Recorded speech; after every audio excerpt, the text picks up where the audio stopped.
Bonjour, vous regardez 2 gouttes de culture, l'émission mensuelle de culture générale. L'amiante est une fibre minérale cristalline naturelle. Ce n'est donc pas un produit fabriqué par l'homme, ça provient de roches naturelles et même très répandues sur Terre qui ont une texture fibreuse. Au niveau microscopique, l'amiante se présente sous la forme d'une fibre d'un diamètre compris entre 20 et environ 100 nanomètres, c'est-à-dire 2000 fois plus fine qu'un cheveu. Les fibres peuvent se regrouper ensemble pour former des faisceaux, des paquets qui pourront alors être visibles à l'œil nu. L'amiante possède des propriétés physico-chimiques très intéressantes. Il résiste très bien à la chaleur et au feu, c'est un bon isolant thermique et électrique, il résiste bien à l'usure et aux produits chimiques, il est fibreux, il peut donc être filé et tressé, et en plus, son coût est faible. Bref, il semble avoir tous les avantages et c'est pour cette raison qu'il a été beaucoup utilisé dans l'industrie et notamment dans le domaine du bâtiment. Mais vous le savez sans doute, l'amiante est également dangereux pour la santé car les fibres très fines peuvent facilement se respirer, s'inhaler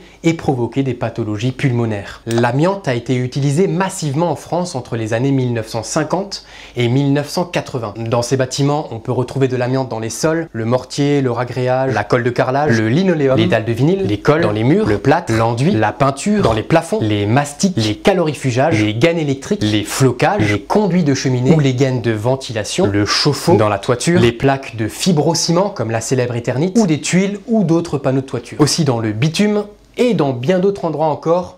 La liste est longue. Et ce n'était pas qu'utilisé dans le bâtiment, on pouvait aussi en retrouver dans les fers à repasser, les grippins, les cuisinières, les vêtements de protection anti-feu, les disques de frein de voiture, enfin pour résumer, un peu partout. Contrairement à ce qu'on pourrait penser, il n'existe pas qu'une seule sorte d'amiante. Il existe en fait 6 variétés d'amiante qui diffèrent de par leurs propriétés chimiques et minéralogiques. Le chrysotile, qu'on appelle aussi l'amiante blanc, c'est l'amiante le plus utilisé dans le domaine industriel.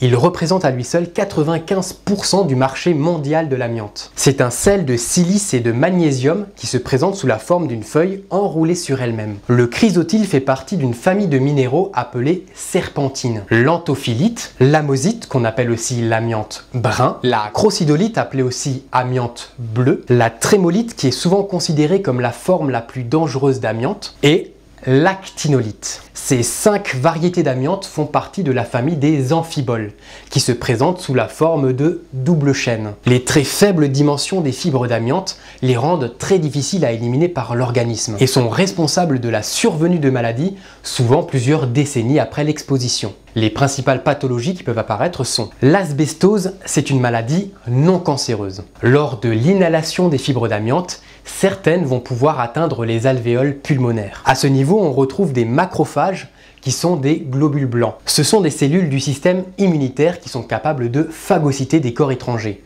c'est-à-dire de les ingérer et de les digérer. Seulement voilà, lorsque le macrophage avale une fibre d'amiante, il ne va pas réussir à la digérer. Au contraire, l'amiante va détruire le macrophage, entraînant l'apparition d'une inflammation. Des cellules spéciales, les fibroblastes, interviennent alors pour former du tissu cicatriciel autour de ces résidus. C'est la fibrose.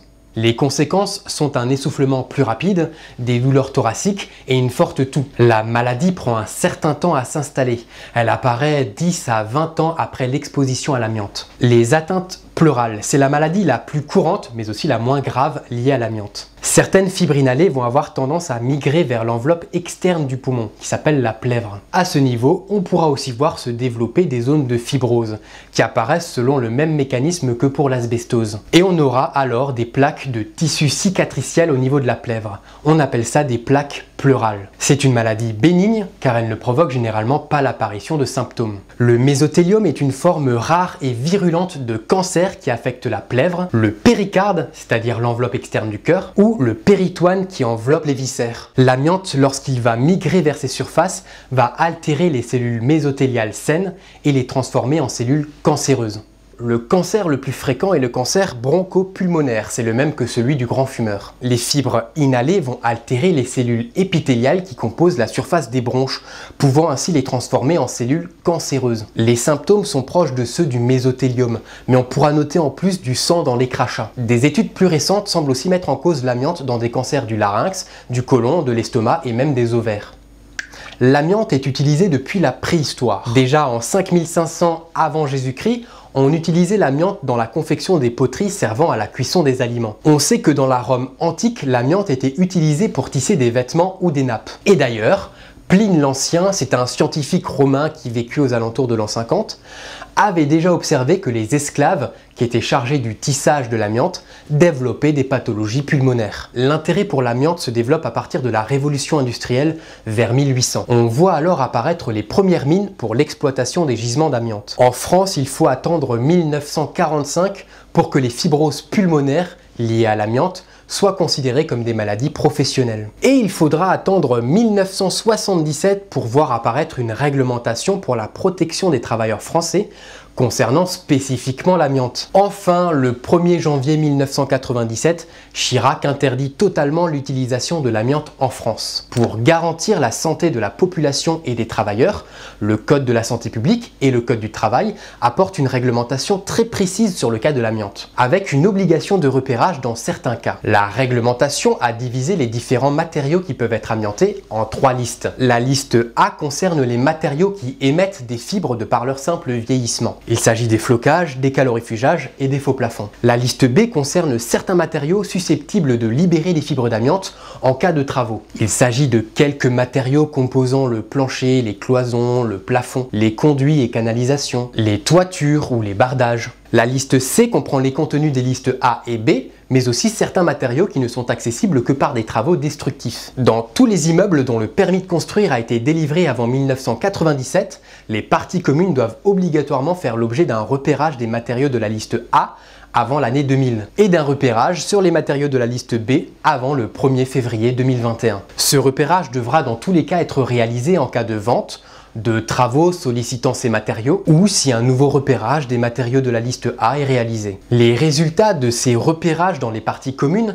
doivent être regroupés dans un document qui s'appelle le DTA, le dossier technique amiante, qui est tenu à la disposition de tous les occupants de l'immeuble. Tous les propriétaires de parties privatives dans un immeuble construit avant 97 ont eux l'obligation de faire un repérage sur les matériaux de la liste A et de consigner les résultats dans un DAPP, dossier amiante des parties privatives. Pour les maisons individuelles, il n'y a pas d'obligation, en tout cas pas de base. Dans tous les cas, en cas de vente d'un appartement ou d'une maison individuelle datée d'avant 97, un constat vente ou constat amiante doit être annexé à la promesse de vente. Il s'agit d'un repérage des matériaux de la liste A et B. En cas de démolition d'un bâtiment datant d'avant 97, le propriétaire devra réaliser un repérage sur les matériaux de la liste C. Alors c'est une émission qui fait un peu peur, je vous l'accorde. Mais ce qu'il faut garder à l'esprit, c'est que les fibres sont dangereuses par inhalation, donc quand elles sont volatiles. Si l'amiante est emprisonnée dans un matériau, dans une colle ou dans du lino par exemple, l'amiante est lié. Il n'est donc pas volatile ou très peu. Le risque d'en inhaler est alors faible.